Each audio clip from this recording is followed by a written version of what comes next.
Subscribe now and press the bell icon. Never miss an update.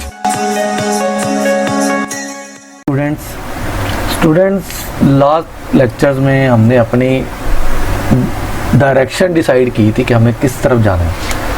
हमने digital marketing की किस निश की तरफ जा रहे हैं और किस सब कैटेगरी की तरफ जा रहे हैं। तो हमने ये डिसाइड किया था कि हम SEO की तरफ जाएंगे। वो जाहिर सी बात है कि अकेली SEO को हम क्या करेंगे जब हमारे पास एक ब्लॉग ही नहीं होगा। ब्लॉग हमारे पास होगा, हम उसकी SEO करेंगे, उस पर अपने एक्सपीरियंस, अपने नॉलेज, अपने स्किल को पॉलिश करेंगे, फिर ही हम इसमें सक्सेस हो पाएगी हमारी। ठीक है, तो चलें बढ़ते हैं आज के लेक्चर की जानिब। तो स्टूडेंट, मैंने उस सेशन में लास्ट में आपको एक असाइनमेंट दी थी कि आपने 3 कॉलम्स बनाने हैं। एक के अंदर आपने इंटरेस्ट, अपनी हॉबीज़ लिखने हैं, और सेकंड में आपने अपना नॉलेज लिखना है कि जिस बारे में आपको बखूबी इल्म है। आपने कोई डिग्री ली है या किसी फील्ड से आप वाबस्ता है या एक ही फील्ड में आपने मुसलसल काम किया है या आपका अपना बिजनेस है, उसके रिलेटेड आपने इस कॉलम में कैटेगरीज लिखनी है। ठीक है, इस कॉलम में अपने टॉपिक्स लिखने हैं। और थर्ड पे आ जाता है कि लर्न, वाना लर्न, कि मैं आगे क्या सीखना चाहता हूँ। किसी वजह से अगर मैं अभी तक सीख नहीं पाया तो मैं आगे, मेरी ख्वाहिश है मुझे उसे सीखने की कि जब भी मेरे पास टाइम मिलेगा मैं इसे लाजमी सीखूंगा, या जब मेरे पास इतनी इन्वेस्टमेंट होगी या इसकी इतनी ज़्यादा फीस है इसको सीखने की, तो वो जब मेरे पास इन्वेस्टमेंट आएगी मैं उसको लाजमी सीखूंगा। इन 3 फील्ड्स को बताने का मकसद ये होता है कि इंटरेस्ट जिस चीज़ में होता है ना, वो इंसान काम बहुत खुशी से करता है और ना इंसान को उसमें थकावट होती है। और अगर उसको उसके पास उसमें मुतालिक नॉलेज भी नहीं भी है तो वो उसे ज़्यादा से ज़्यादा उसके बारे में नॉलेज हासिल करने की कोशिश करता है, क्योंकि उसके अंदर दिलचस्पी होती है। वो ज़्यादा से ज़्यादा मवाद और अपनी दिलचस्पी का उसके अंदर क्या कहते हैं अपीयरेंस डाल के लोगों के सामने पेश करता है, जिससे वो कंटेंट अच्छा तैयार होता है। ठीक है, और अगर आप किसी फील्ड से वाबस्ता हो, नॉलेज हो आपको, फिर भी आप अच्छा मेरे ख्याल में इससे बेहतरीन तरीका मैनुअल और अनपेड बेहतरीन तरीका कोई भी नहीं हो सकता जो आप टॉपिक सर्च करते हैं। क्योंकि हमने ब्लॉग बनाना है या यूट्यूब चैनल या कुछ भी बनाना हो, हमें सबसे पहले टॉपिक की ज़रूरत पड़ती है। तो टॉपिक के लिए इससे बेहतर मैनुअल मेथड कोई भी नहीं है। इनके इन फील्ड में जाके इन तीनों चीज़ों को मद्देनज़र रखते हुए आपको किसी के पास जाना नहीं पड़ता, आपको किसी की हेल्प नहीं लेनी पड़ती टॉपिक सिलेक्शन के लिए, आपको किसी को कहना नहीं पड़ता यार मुझे कोई अच्छा सा टॉपिक बता दो, यार कोई मुझे अच्छा सा टॉपिक बता दो। इन तीनों चीज़ों जब ये तीनों चीज़ों को आप देखते हैं, आप ये खुद से पूछ रहे होते हैं कि यार मुझे किस टॉपिक पे काम करना चाहिए। फिर उसे जब हम पेपर वर्क पे ले आते हैं, फिर हमारे लिए पूरे यूनिवर्स से एक दायरा कार जो बिल्कुल महदूद होकर रह जाता है, फिर उसके अंदर से हम टॉपिक अपनी मर्जी का सिलेक्ट कर सकते हैं। फिर उससे नेक्स्ट लेक्चर में मैंने आपको ये बताया था कि आपने जितने भी कम से कम इसमें 3 आपने इंटरेस्ट डालने हैं मिनिमम, उससे ज़्यादा जितने भी हो जाएं वो आप डालें, वो उसकी ज़्यादा कह नहीं, मिनिमम 3 लाजमी करें। ठीक है, उसके बाद नॉलेज अपनी फील्ड के मुतालिक 3 टॉपिक्स लिखें। फिर उसके बाद जो आप सीखना चाहते हैं अपने आप से पूछें, खुद को जज करें कि मुझे यार क्या सीखना चाहिए, मैं क्या सीखना चाहता हूँ, मेरी क्या ख्वाहिश है सीखने की। तो इस तरह आपके पास मिनिमम, अगर आप इस तरह असाइनमेंट करते हैं, आपके पास 9 टॉपिक्स आ जाते हैं। 9 टॉपिक्स ज़रूरी नहीं कि हमने 9 के 9 टॉपिक्स पे काम करा, 9 में से भी हमने एक चूज़ करना है। ठीक है, और 9 में से एक किन बेस पे चूज़ करना है ये हम आगे आज पढ़ेंगे कि हमने किन चीज़ों को मद्देनजर रखते हुए उन 9 टॉपिक्स में से भी जब हमारे पास एक यूनिवर्स से बिल्कुल ही महदूद सा दायरा कार हमारी सिर्फ अपनी ज़ात सामने आ जाएगी कि हमें इन टॉपिक पे काम करना चाहिए। फिर हमने किन चीज़ों का ख्याल रखना है वो हम नेक्स्ट में पढ़ते हैं कि हमने 9 में से अपना एक टॉपिक कैसे उठाना है। ठीक है, क्योंकि अगर आप ये 9 टॉपिक भी डिसाइड नहीं करेंगे, आपके पास पूरा यूनिवर्स है। आप यूट्यूब पे लिखेंगे, फेसबुक पे लिखेंगे, गूगल पे लिखेंगे बेस्ट टॉपिक, हर बंदे ने अपना अपने बेस्ट टॉपिक बताए होंगे, तो वो 100 होंगे, 1000 होंगे, 1 लाख होंगे, इतने ज़्यादा टॉपिक्स हैं यार। ठीक है, तो जब इतने ज़्यादा टॉपिक्स होंगे तो आपके लिए उनको खुद को उस पर अप्लाई करना, अगर आप कोई आपको क्या दिलचस्पी नहीं है और ना ही आपके अंदर कोई दिलचस्पी मुस्तकबिल में पैदा हो सकती है उसके बारे में, तो फिर आप कैसे यार उस पर काम कर सकेंगे, कैसे आप उस पर खुद को रैंक करवा पाएंगे? क्योंकि हमारा मकसद सिर्फ ब्लॉग बना लेना नहीं है, सिर्फ उसकी एसईओ कर लेना नहीं है, हमें उसको एसईओ करके प्रॉपर रैंक करके हमारा मकसद अर्निंग है। जब हमारी अर्निंग ही नहीं होगी तो फिर हमें किसी के बताए हुए टॉपिक पे काम करने का क्या फ़ायदा?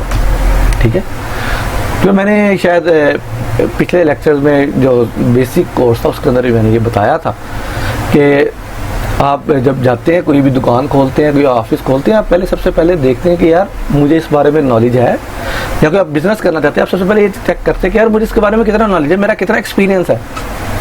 ठीक है, मैं इसकी सोर्सिंग कहाँ पे करूँगा, इसको मैं सेल आउट कहाँ पे करूँगा, मेरा टारगेटेड कस्टमर कौन सा है। सबसे पहले आप ये चीज़ देखते हैं, उसके बाद आप जगह डिसाइड करते हैं कि यार मैं जिस जगह पे जा रहा हूँ उसमें वहाँ पे आया ये इसका कस्टमर आता भी है कि नहीं आता। जो मेरी चीज़ है, या मैंने जो शूज़ की दुकान खोलनी है, कपड़े की दुकान खोलनी है, मैं एक मार्केट में जा रहा हूँ, अगर आप केमिकल की मार्केट में कपड़े की दुकान बना के बैठ देंगे तो कस्टमर कहाँ से आएगा? ठीक है, ये सारी चीज़ें हमने जब ऑफलाइन मार्केट में डिसाइड करते हैं तो ऑनलाइन मार्केट में भी हमने ये डिसाइड करनी है। आप जितनी ज़्यादा इस चीज़ पे मेहनत करेंगे उतना ही आपको कम वक्त लगेगा रैंक करवाने में। ठीक है, जितनी आप इसको अधूरा छोड़ देंगे, इससे जान छुड़ाएंगे, इस असाइनमेंट से आप जान छुड़ाएंगे, इन फ्यूचर आपको रैंक करवाने में उतनी ज़्यादा प्रॉब्लम होगी, उतना ज़्यादा आपको मटेरियल प्रोवाइड करना पड़ेगा, उतना ज़्यादा आपको नॉलेज गेन करना पड़ेगा कि एक फील्ड में आपको नॉलेज ही नहीं है, आप उसमें जाके ब्लॉग बना के बैठ दें तो आप कैसे उसके अंदर खुद को सक्सेस कर पाएंगे। ठीक है, उसके बाद मैंने नेक्स्ट में ये बताया था कि अगर आपने ये 9 टॉपिक बना लिए तो 9 में से भी आपने इस तरह एक ट्री स्ट्रक्चर बनाना है हर टॉपिक का। ठीक है, अब डिजिटल मार्केटिंग का मैंने ये ट्री स्ट्रक्चर आपके सामने बनाया हुआ है। डिजिटल मार्केटिंग के आगे सब टाइप टॉपिक्स आ जाती है, इसकी ट्रेडिशनल मार्केटिंग आ जाती है। फिर उसके बाद अगर इस साइड पे दूसरी साइड पे देखें मॉडर्न मार्केटिंग, कंटेंट मार्केटिंग और एफिलिएट मार्केटिंग आती है। ठीक है, मॉडर्न मार्केटिंग के अंदर कौन सी आ जाती है? सर्च इंजन मार्केटिंग आ जाती है, सोशल मीडिया मार्केटिंग आ जाती है। सर्च इंजन मार्केटिंग में कौन सी आती है? एसईओ आती है, डिस्प्ले, पेड एडवर्टाइजमेंट आती है। ठीक है, सोशल मीडिया मार्केटिंग में आगे सब कैटेगरी कौन सी आती हैं? फेसबुक है, टिकटॉक है, स्नैपचैट है, ईटीसी और बहुत ज़्यादा आती हैं। ठीक है,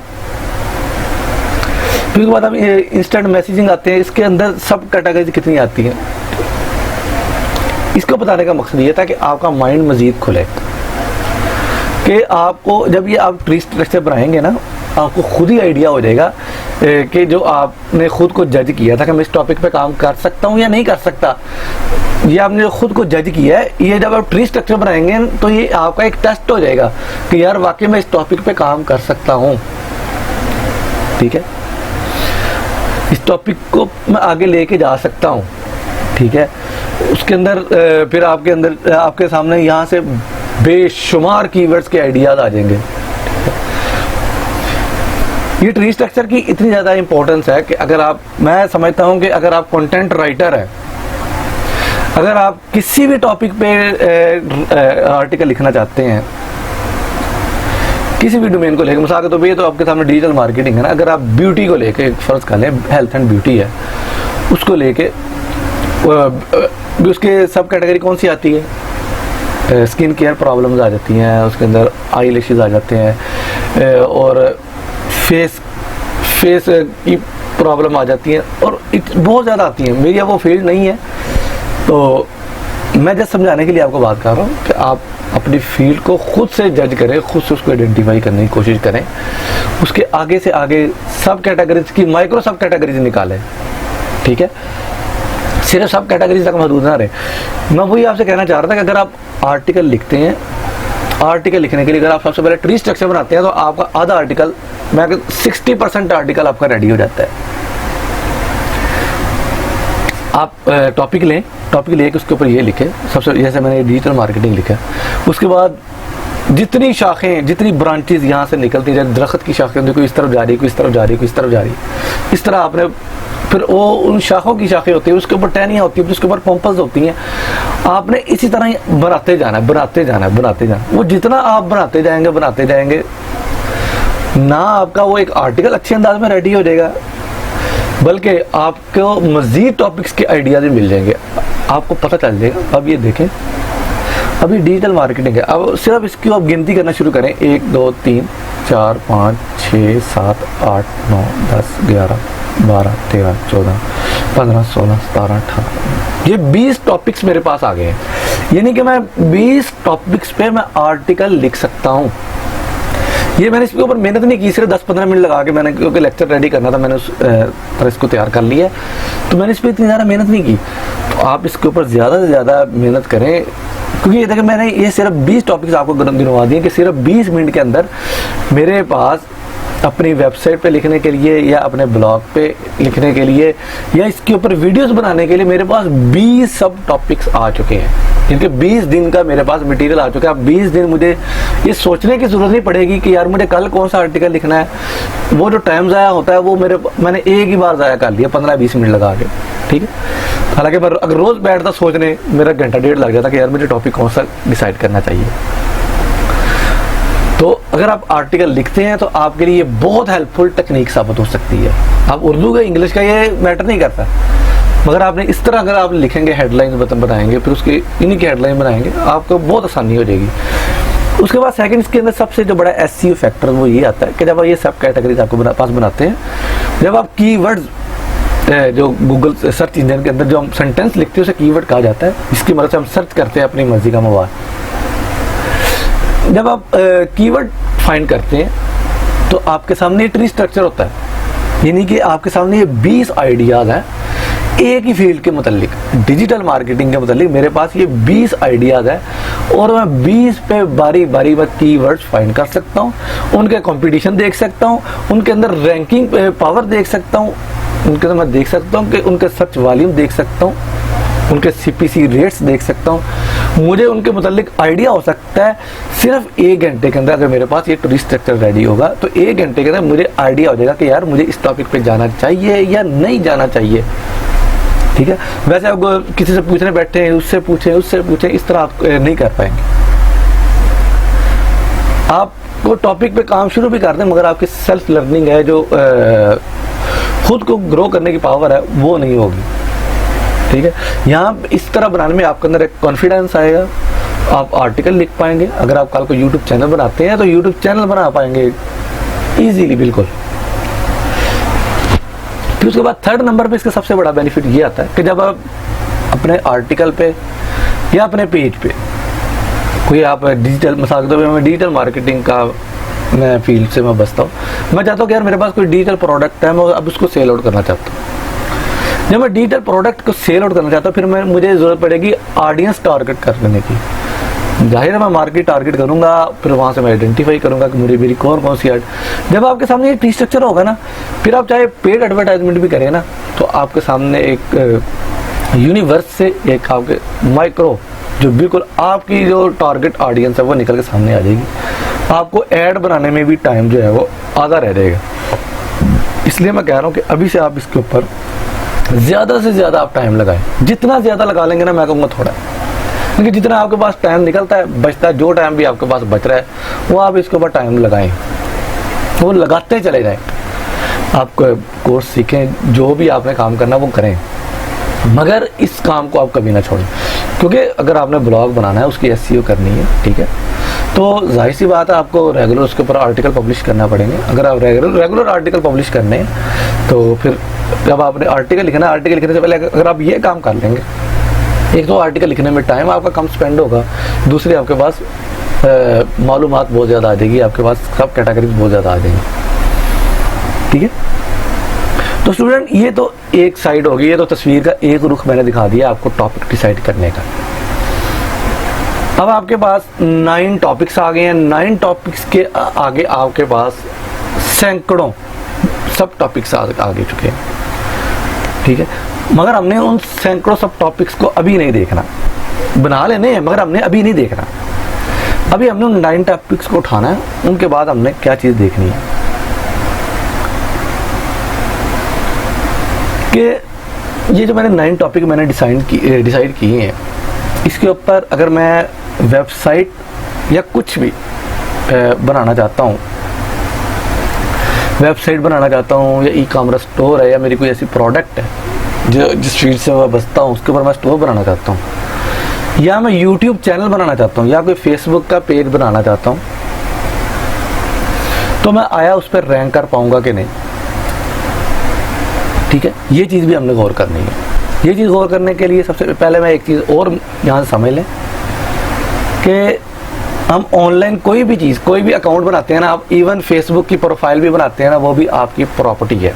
ऐसी है जैसे एक मकान आप ऑफलाइन बाई करते हैं, कोई प्लॉट या कोई शॉप या कोई ऑफिस आप बाई करते हैं, तो ये भी आपकी एक ऑनलाइन प्रॉपर्टी होती है। आप कोई भी अकाउंट बनाते हैं तो वो एक ऑनलाइन प्रॉपर्टी होती है। ठीक है, कोई भी आपकी यूट्यूब का चैनल हो, कोई सोशल लिंक हो, पेज हो, ग्रुप हो, वेबसाइट हो, ई कॉमर्स स्टोर हो, ब्लॉग हो, अमेज़ॉन पे आप स्टोर बना रहे हैं, दराज पे जाकर स्टोर बनाते हैं, ईबे पे, शॉपिफाई पे स्टोर बनाते हैं, कोई भी आप स्टोर, कोई भी आप चीज़ जिसकी आपके पास एक्सेस मौजूद है, आप लॉगिन पासवर्ड लगा के वहाँ पे एक्सेस हासिल करते हैं, तो वो आपकी एक डिजिटल प्रॉपर्टी क्रिएट हो जाती है। मगर ये प्रॉपर्टी दो किस्म की होती है, ये मैं इसके बारे में मुकम्मल तौर पे आपको पहले बता चुका हूँ। ये डिजिटल प्रॉपर्टी जो है ये हमारी दो किस्म की होती है। एक पे मुकम्मल आपका इख्तियार होता है, ठीक है। दूसरी प्रॉपर्टी वो होती है कि जिसके ऊपर आपके इख्तियार जो है महदूद होते हैं। जैसे फेसबुक पे आप प्रोफाइल बनाते हैं, आपको जाहिर सी बात है उनके टर्म्स एंड कंडीशंस को फॉलो करना पड़ता है। यूट्यूब पे आप चैनल बनाते हैं, आपको यूट्यूब की पॉलिसीज़ को मद्देनज़र रखना पड़ता है। और उसके बाद मगर ऑनरशिप जो है ये आपकी पार्टनरशिप पे होती है, ये आपकी 100% ऑनरशिप नहीं होती किसी प्रॉपर्टी पे। मगर जो आप बनाते हैं वेबसाइट, चाहे वो स्टोर के फॉर्म में हो या ब्लॉग के फॉर्म में हो, इंफॉर्मेशनल हो या कोई भी हो, वो आपकी एक ऑन मीडिया होता है, आपकी एक सेल्फ प्रॉपर्टी होती है, आपके मुकम्मल उस पर इख्तियारात होते हैं।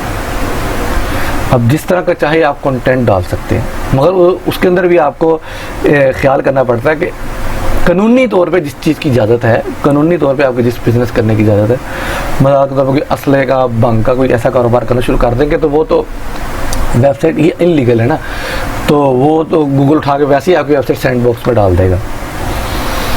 तो इसलिए एथिकली तो आपकी वो आप रह तो सकते हैं, आपने एक मकान खरीदा है, आप रह तो सकते हैं, मगर आपको कानूनी दायरा कार के अंदर रहना पड़ता है। आपने किसी भी मुल्क में, आपने अगर पाकिस्तान में मकान ख़रीदा है तो अगर आपने मकान ख़रीद लिया, बिलाशुबा आपने ख़रीद लिया, मगर आपको जो वहाँ का मुकामी कानून है, जो नेशनल के जो लॉ है, आपको उनकी हिफाजत भी करना आपकी ज़िम्मेदारी होती है। आपको उन्हीं के मुताबिक आपको चलना पड़ता है ताकि किसी भी किस्म का बिगाड़ का सबब ना पैदा हो। तो इसलिए वेबसाइट जो है वे आपका ऑन मीडिया होता है, ये आपकी एक ज़ाती प्रॉपर्टी होती है। तो मैं बात कर रहा था कंटेंट की, तो ये बात आ गई कंटेंट में कौन कौन से रैंकिंग फैक्टर है। जब आपने 9 टॉपिक्स बना लिए, तस्वीर के दूसरे रुख में मैं ये आपसे बात कर रहा था कि रैंकिंग फैक्टर में सबसे पहली बात आ जाती है कंटेंट। अब कंटेंट की कितनी किस्म होती हैं। आप वेबसाइट पे जा रहे हैं या यूट्यूब चैनल पे जा रहे हैं या फेसबुक पेज बना रहे हैं, सबसे पहले आपका कंटेंट देखा जाएगा कि कंटेंट में कितनी जान है। अगर आप गूगल पे जाके सर्च करते हैं ब्यूटी प्रोडक्ट्स, आपको करोड़ों रिजल्ट शो हो जाएंगे। आपके करोड़ों कंपटीशन नहीं है, करोड़ों के साथ आपका नहीं मुकाबला। आपका मुकाबला तो उन लोगों के साथ है कि जिनका कंटेंट अच्छा है। टॉप 10 को उठाएं, आप उनके कंटेंट को देखें, फिर आप चेक करें कि मैं इससे अच्छा कंटेंट बना सकता हूं कि नहीं बना सकता। और कंटेंट में मैंने आपको बताया था कि कंटेंट 4 किस्म का होता है, टेक्स्ट, फोटो, वीडियोस और ऑडियोस। हम इन चारों टाइप को हम लेके चलते हैं। कुछ लोग कहते हैं कि कंटेंट जो है वो सिर्फ टेक्स्ट है। कंटेंट राइटर और कंटेंट क्रिएटर में ये फ़र्क होता है। कंटेंट राइटर जो होता है वो सिर्फ टेक्स्ट की फॉर्म में कंटेंट लिख सकता है, और जो कंटेंट क्रिएटर होता है वो टेक्स्ट से लेके उसे प्रॉपर वीडियो बनाने तक वो कंटेंट क्रिएट करता है, उसे अच्छे विजुअल देता है ताकि लोगों को पसंद आए। तो स्टूडेंट, कंटेंट जो कि सबसे बेसिक चीज़ जो है वो कंटेंट है। आप यूट्यूब का चैनल बनाएं, उसके अंदर भी आपका कंटेंट देखा जाएगा कि आपने कितनी अच्छी वीडियो बनाई हुई है। और बाकी जो फैक्टर्स हैं, मिसाल के तौर पे स्पीड है, सिक्योरिटी है, ये तो सिर्फ वेबसाइट के अंदर देखी जाएगी। जो आपने अपनी वेबसाइट बनाई कि उसके अंदर स्पीड अच्छी है, उसके अंदर सिक्योरिटी लगी हुई है, नहीं लगी हुई है, हम आगे पढ़ेंगे। अभी हम जो मैं बात कर रहा हूँ कि वो जो चीज़ जो सीकर को जो नज़र आ रही है वो चीज़ें मैटर करती हैं। कि कंटेंट उस आपने कितना अच्छा ऑर्गेनाइज किया हो, उसकी अपीयरेंस कितनी अच्छी है, वो कितना खूबसूरत, उसके विजुअल कंटेंट जो है वो कितने अच्छे हैं, उसके अंदर अगर आपने फोटोज डाली हुई हैं वो कितनी अच्छी हैं, उसका कलर आई कैचिंग है या नहीं, आपकी वेबसाइट का जो कलर है वो आई कैचिंग है या नहीं, अगर आपने यूट्यूब के चैनल पे जाके थंबनेल बनाया वो आई कैचिंग है कि नहीं, वो अपीलिंग है कि नहीं, वो ऑडियंस को, सीकर को मजबूर करता है कि नहीं उस पर क्लिक करे, वो उसको मजबूर ये करता है कि नहीं वो आपकी वेबसाइट पे ठहरे, कितनी देर ठहरे, या आए और आगे चला रहे, हाथ लगा के चला रहे, या आए और बैठे और बैठ के उठ के चला जाए, या आए बैठे और आपसे, अगर आपकी प्रोडक्ट है आपसे प्रोडक्ट खरीदे, या आपने जस्ट इंफॉर्मेशनल कंटेंट डाला हुआ, आपके कंटेंट को अच्छे अंदाज में रीड करे, ना सिर्फ रीड करे बल्कि उसके बुक मार्क में भी डाल दे ताकि नेक्स्ट भी आपको उसका कंटेंट ढूंढने में आसानी हो। ये सभी चीज़ें मैटर करती हैं। तो स्टूडेंट, जो कंटेंट है वो किस तरह तैयार होता है, ये मैं ये बात नहीं कर रहा कि कंटेंट कौन सा, कंटेंट कोई भी हो सकता है, चाहे वो फोटो के फॉर्म में हो, वीडियो के फॉर्म में हो, टेक्स्ट के फॉर्म में हो, ऑडियो के फॉर्म में। ये कंटेंट 4 स्टेजेस से गुजर के जब गुजरता है तो फिर ये कंटेंट तैयार होता है। सबसे पहले होता है डाटा। डाटा कैसे, 1 2 3 अल्फ़ाबेटिक कीज़, न्यूमेरिकल कीज़, ये एक रॉ मटेरियल होता है, बिल्कुल रॉ मटेरियल, जिसका जो आप किसी के आगे रखेंगे भी तो उसके कोई बेनिफिट नहीं होंगे, उसको कोई समझ नहीं आएगी, ना आपको समझ आएगी कि आप क्या पेश कर रहे हैं, ना लेने वाले को समझ आएगी कि यार आप क्या ले रहे हैं। ठीक है, ये 1 2 3 2019 2020, ये क्या 19, ठीक है। फिर उसके बाद आता है इंफॉर्मेशन। डाटा के बाद अब हम नेक्स्ट स्टेज पे पहुंचते हैं, इंफॉर्मेशन। इंफॉर्मेशन के अंदर क्या होता है, मिसाल के तौर पे साल 2019, साल 2021, 2022, 2023, ठीक है। और एक और मिसाल से मैं समझाता हूँ, 1 2 3, ये तो डाटा की फॉर्म है, हम कहते हैं 19 20 21 22, ये तो डाटा का फॉर्म है। मगर हम जब कहते हैं 19 के साथ हम कोविड-19 लगा देते हैं तो ये सुनने वालों को समझ में आ जाती है कि यार ये कोरोना की बात कर रहा है, ये उस पेंडेमिक की बात कर रहा है जो अभी रिसेंटली गुजरी है 2-3 साल पहले। ठीक है, तो ये होगी इंफॉर्मेशन। साल 2019, ठीक है, कोविड-19, ये एक इंफॉर्मेशन होगी आपके पास। रॉ मटेरियल को आपने एक इंफॉर्मेशन की शक्ल दे दी, आपको अगले को समझ आ जाएगी कि अगर ये 2019 कह रहा है, ये साल की बात कर रहा है या 2019 रुपए की बात कर रहा है। ठीक है, ये 2019 चीज़ें हैं, ये क्या है, ये उसको आपने एक इंफॉर्मेशन की शक्ल दे दी है। जैसे कहते हैं ना कि 100 डिग्री पे इंसान को बुखार हो जाता है, तो इसलिए फिर उसके बाद नॉलेज आ जाता है। यहाँ पे आके आपका कंटेंट जो है वो रेडी हो जाता है। थर्ड स्टेज पे आके डाटा के बाद इंफॉर्मेशन, इंफॉर्मेशन के बाद नॉलेज में आके आपका जो कंटेंट है वो रेडी हो जाता है। एक और मिसाल से आपको समझाता हूँ। एक वर्ड है 9 और दूसरा वर्ड है 11। अगर ये 9 की बात करें, 11 की बात करें, किसी को समझ नहीं आएगी। अगर हम आगे इंफॉर्मेशन में जाते हैं कि 9/11, ये अगर मैं ये वर्ड यूज करता हूं तो आपको समझ में आ जाएगी कि 9/11 एक वाक्य हुआ है वो जो अमेरिका में हुआ था। ठीक है, तो इसलिए ये एक रॉ मटेरियल से निकल के इंफॉर्मेशन में आ गया, क्योंकि इससे सुनने वाले को कुछ बात समझ में आ गई, उसके पल्ले कुछ पड़ गया कि यार ये कहने वाला 9/11 के बारे में कुछ कहना चाह रहा है। अगर ये कहना चाह रहा है कि ये 2019 में कोई वाक्य हुआ है या 2001 में कोई वाक्य हुआ है, उसके बारे में कोई बात करना चाह रहा है। ये अगर कोविड-19 की बात कर रहा है तो ये कोरोना वायरस की बात कर रहा है। ठीक है, फिर उसके बाद आ जाता है नॉलेज। इनके 2 फॉर्म हम कलेक्ट करते हैं, फिर उसे हम नॉलेज की शक्ल देते हैं, जिसमें हमारा कंटेंट जो है वो रेडी हो जाता है इस स्टेज पे आके। इसको मैं सेंटेंस में यूज करता हूँ। नॉलेज में क्या है, नॉलेज में हम ये कहते हैं कि 2019 में कोरोना वायरस आया था, ये एक नॉलेज है। ठीक है, 2001 में 9/11 का वाकया हुआ था। क्योंकि अगले को प्रॉपर समझ में आ गई है, ये आपका एक कंटेंट रेडी हो गया। मगर इस तरह ये मालूमात तो सभी के पास है, ये आप लिखेंगे नेट पे जाके आपके पास हजारों मिल जाएंगे। आपको सबको पता है यार 9/11 2001 में हुआ था, कोविड-19 2019 में आया था।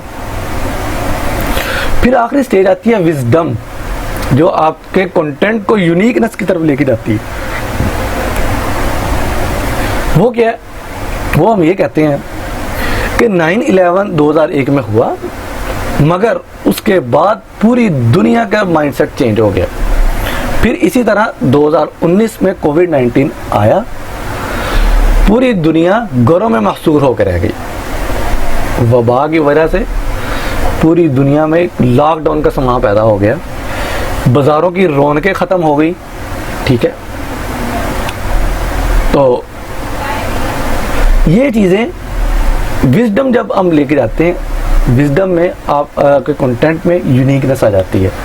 तो उम्मीद करता हूँ कि ये चीज़ आपको समझ में आ गई होगी। हमें कंटेंट रेडी करने के लिए सबसे पहले ट्री स्ट्रक्चर की ज़रूरत है, फिर उसके बाद हमने डाटा को, अपना जो हमारे पास डाटा जो आ गया है, हमने उनको इन स्टेजेस से गुजारना है।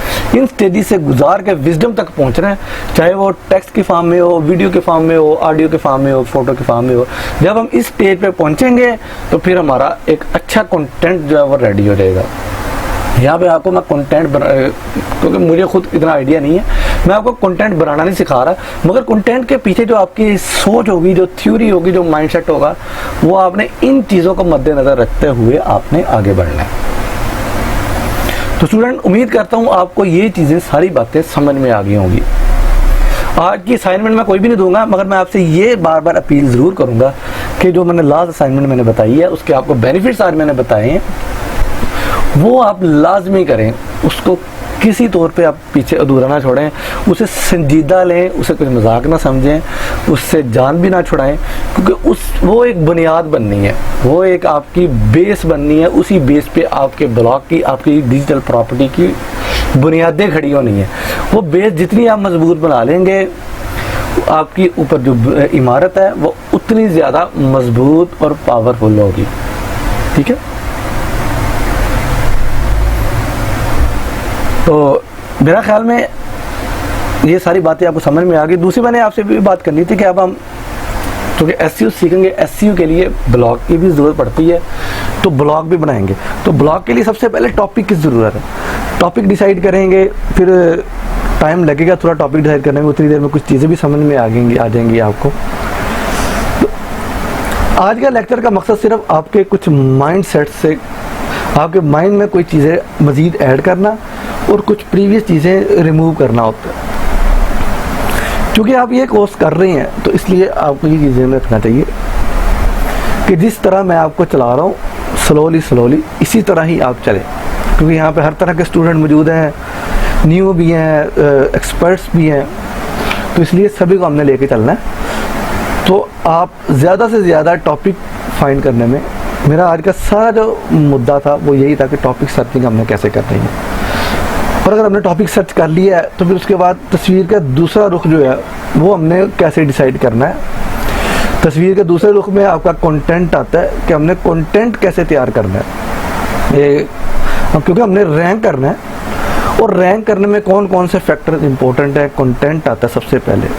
अगर आपका क्योंकि कंटेंट इज़ किंग, अगर आपके कंटेंट में जान होगी तो आपको रैंक करने में कोई भी नहीं होता। क्योंकि वेबसाइट में और भी चीज़ें मैटर करती हैं, आपकी स्पीड, सिक्योरिटी, अपीयरेंस तो जाहिर सी बात है, वो तो कंटेंट जब अच्छा होगा तो आपकी अपीयरेंस भी अच्छी आ जाएगी, आप कलर स्कीम्स अच्छी यूज़ करेंगे जो आई कैचिंग्स होंगी। तो ये दो चीज़ें, कंटेंट और अपीयरेंस, ये अच्छी हो आपके चैनल पे, आपके स्टोर पे, तो ये चीज़ें अच्छी होंगी तो ये भी चलें। क्योंकि उसके बाद और चीज़ भी आ जाती है, आपके फीडबैक्स आते हैं, आपके कमेंट्स आते हैं जो लोगों ने किए होते हैं, आपके रिव्यूज़ आते हैं जो लोगों ने किए होते हैं, वो भी मैटर करते हैं। वो इसके बाद आता है कि जब आपने कंटेंट रेडी कर लिया, उसके बाद का मसला। तो इसलिए वेबसाइट की स्पीड, वेबसाइट की सिक्योरिटी, ये तो हम चेक करेंगे। अगर अभी हमारा सबसे ज़्यादा इन दो पे हमने जोर दिया होगा, ठीक है, इन दो पे आप फोकस करें। और ये दो चीज़ें जो है ये हम पढ़ेंगे जब, उसके वक्त आपको समझ में आएगी कि स्पीड कैसे बढ़ाई जाती है और सिक्योरिटी का कैसे ख्याल रखा जाता है वेबसाइट की। क्योंकि बाद हमने पढ़ा कि जो कंटेंट है वो किन स्टेजेस से गुजरता है, इन स्टेजेस का हमने ख्याल रखते हुए उन 9 टॉपिक्स को हमने इन स्टेजेस से गुजारना है कि हमारे पास इतना नॉलेज है कि हम इन स्टेजेस से गुजार के उसके अंदर यूनिकनेस लेके आ सकें। ठीक है, फिर जो 9 टॉपिक्स में से जो एक टॉपिक भी इन स्टेजेस से गुजर जाएगा, हम उसी टॉपिक पे हम ब्लॉग बना लेंगे। तो इसलिए आप मेहनत करें, उसके ऊपर ज़्यादा से ज़्यादा टाइम लगाएं। तो इंशाल्लाह ताला कल हम प्रॉपर सर्च इंजन को समझेंगे। ये मैंने तकरीबन रेडी किया हुआ है मटेरियल। तो उम्मीद करता हूँ आज का लेक्चर आपको काफ़ी अच्छे अंदाज में समझ में आ गया होगा। तो एक बात और मैंने आपसे ये करनी थी कि ये जो सर्च इंजन होता है ना, क्योंकि हमने रैंकिंग की तरफ जाना है, तो रैंकिंग में हमने एक चीज़ का और भी ख्याल रखना होता है कि सर्च इंजन या यूट्यूब चैनल, किसी भी सर्च इंजन में जो साइकी होती है, सर्च इंजन पे 2 तरह के लोग आते हैं। एक टिपिकल यूज़र आता है जिसे हम ऑडियंस भी कहते हैं, या मैं अगर जस्ट इंफॉर्मेशन लेने के लिए वहाँ पे जा रहा हूँ, मेरे जैसा एक यूज़र आता है। और एक वो बंदा आता है जिसने वेबसाइट बनानी है, ब्लॉग बनानी है, जिनके वो आप आते हैं, आप चेक करते हैं कि यार लोग क्या सर्च कर रहे हैं, उनका कंपटीशन कैसा है। जैसा कि मैंने बताया कि आपने कंपटीशन चेक करना है, आपने वेबसाइट चेक करनी है, उनका कंटेंट चेक करना है। आपने ये चेक करना है कि मुझसे अच्छा कंटेंट बना सकता हूँ कि नहीं बना सकता। ठीक है, वेबसाइट का, स्टोर का, चैनल का, आपका प्रॉपर्टी अनर आता है, वो चेक करने के लिए आता है कि यार मुझे कौन सी चीज़ रैंक करनी है। तो इन दोनों के दरमियान में कौन किरदार अदा करता है? Search engine. सर्च इंजन की रोल इन दोनों के दरमियान में अदा करता है। वो ये चेक करता है कि ऑडियंस को क्या चाहिए, सीकर, जिसे हम सीकर कहते हैं, कि जो मालूमात सीख करने आया हुआ है वहाँ पे, उसे क्या चाहिए, उसकी अटेंशन क्या है। वो ये सिर्फ ये नहीं देखता कि उसने कीवर्ड्स क्या टाइप किए, नहीं, ये पहले होता था, अब नहीं। वो सिर्फ ये चेक नहीं करता उसने कीवर्ड्स क्या टाइप किए, वो ये चेक करता है कि उसकी इंटेंट कैसी है, वो चाहता है क्या है। अगर उसने बाईसाइकिल लिखा है तो ए पर्सन क्या चाहता है, बी पर्सन क्या चाहता है, सी पर्सन क्या चाहता है। तीनों ने एक ही तरह के वर्ड लिखे हैं, मगर इन तीनों को गूगल अलग अलग किस्म के कंटेंट दिखाएगा। ठीक है, तो इसलिए आपने ये चीज़ों का ख्याल रखना है। क्योंकि जो सर्च इंजन वो जाहिर वो भी कमाई के लिए कर रहा है, उसके पास वो अर्निंग के लिए कर रहा है। वो जितनी ज़्यादा अच्छी मालूमात देता है उसके पास उतनी ज़्यादा इन्वेस्टमेंट आती है, लोग ऐड चलाते हैं। तो उसकी ऐड जो चलती हैं वो ऑडियंस की बेस पे चलती हैं। तो वो ऑडियंस की माइंडसेट को, उसकी सोच को, उसकी साइकी को मद्देनज़र रखते हुए वो अपने कानून बनाता है, अपने लॉज बनाता है, अपनी टर्म्स एंड कंडीशंस को बनाता है। फिर वो टर्म्स एंड कंडीशन जो है वो हमने रीड करनी होती है, हमने उनको अच्छे अंदाज में समझना होता है।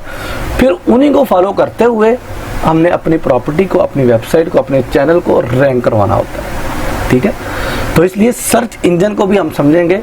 ये हम कल से स्टार्ट करेंगे कि सर्च इंजन को हमने कैसे समझना है। सर्च इंजन को हम कल से समझना स्टार्ट करेंगे। तो ये सारी चीज़ें मैटर करती हैं। कंटेंट मैटर करता है, आपका ऑडियंस मैटर करती है, सीकर मैटर करता है, एक टिपिकल यूज़र जो है वो मैटर करता है, आपकी वेबसाइट की अच्छी स्पीड मैटर करती है, आपके वेबसाइट का अच्छा कंटेंट मैटर करता है, यूनिक कंटेंट मैटर करता है, उनके विजुअल अपीयरेंस मैटर करती है। ठीक है, ये सब चीज़ें उसी वक्त होंगी कि जब आपने ये सब चीज़ें समझ भी आपको उस वक्त आएंगी, और ये आइडेंटिफाई भी आप उस वक्त कर पाएंगे जब आपने एक प्रॉपर उस टॉपिक पे मेहनत की होगी। टॉपिक सिलेक्शन में आपने मेहनत की होगी, फिर हम उसी टॉपिक सिलेक्शन को इस सारी फनल से हम गुजारेंगे। जब आप टॉपिक सिलेक्ट कर लेंगे, हम इन सारे स्टेजेस से गुजारेंगे। हम देखेंगे कि हमारा सीकर क्या चाहता है, हमारी ऑडियंस क्या चाहती है, हम उसके ऊपर कितना अच्छा मवाद लिख सकते हैं, हम उसके ऊपर कितना अच्छा मटेरियल प्रोवाइड कर सकते हैं, हम उसके ऊपर कितने अच्छे विजुअल बना सकते हैं। तो उम्मीद करता हूँ आज की ये सारी बातें आपको समझ में आ गई होंगी। तो आप वही कल वाली असाइनमेंट करें, लास्ट लेक्चर में जो मैंने बताई थी उसी को असाइनमेंट करें, मगर इन चीज़ों को मद्देनज़र रखते हुए करें। इन चीज़ों को मद्देनज़र रखते हुए करेंगे तो आपकी असाइनमेंट मज़ीद अच्छी से अच्छी बनती रहेगी। मिलते हैं इंशाअल्लाह ताला नेक्स्ट लेक्चर में। अल्लाह हाफिज़।